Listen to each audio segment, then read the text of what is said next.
كان حضور الطرفين.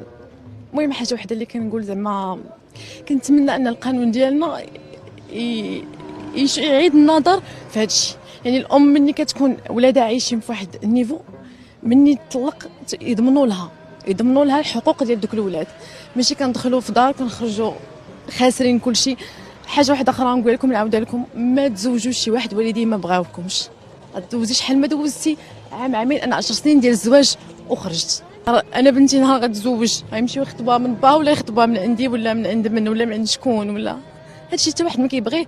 ولكن كنتمنى ان القانون ديالنا ياخذ لينا شويه، حنا العيالات يحنوا علينا شويه، يديروا بحسابنا وبحساب وليداتنا. انا نطلق ما يعطينيش نفقه ما عنديش ما ندير بها، ماشي انا المتعه ديالي نتنازل عليها، ولكن وليداتي يعيشوا في نفس المستوى اللي كانوا فيه.